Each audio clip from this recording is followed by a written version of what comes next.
বাণিজ্যিক গ্যাস সাপ্লাইয়ের ক্ষেত্রে আপাতত যে নিষেধাজ্ঞা বা বাণিজ্যিক গ্যাস সাপ্লাই যে আপাতত বন্ধ করার সিদ্ধান্ত, তার জেরে কলকাতার যে সমস্ত নামকরা হোটেল রেস্তোরাঁ চেন রয়েছে তারা চরম সমস্যায় রয়েছে।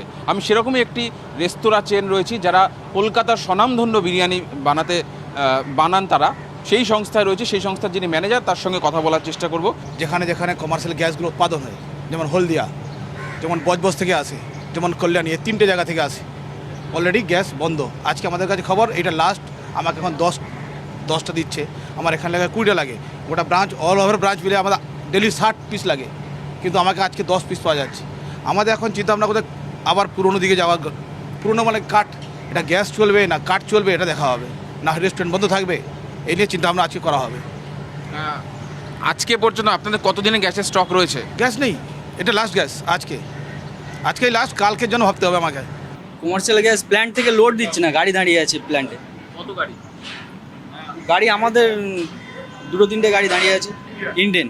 না গ্যাস লোড হচ্ছে না প্ল্যান্ট থেকে। আমাদের গোডাউনের, এটা গোডাউনে স্টক ছিল। আমাদের এই মাল আছে 70টা মাল ছিল। বিকল্প কি ব্যবস্থা? বিকল্প কাঠ বা কাঠ কয়লা, কিন্তু সেক্ষেত্রেও রয়েছে দূষণের সমস্যা। অল্প কদিনের মধ্যে দূষণ নিয়ন্ত্রণ পর্ষদের ছাড়পত্র পাওয়া বা তার ব্যবস্থা করাও কার্যত অসম্ভব। ফলে কীভাবে পরিস্থিতির সঙ্গে মোকাবিলা করবে তা নিয়ে কিন্তু ঘুম উড়েছে হোটেল থেকে রেস্তোরাঁ কর্তৃপক্ষদের। ক্যামেরায় অভিজিতের সঙ্গে সুজয়, TV9 বাংলা, কলকাতা।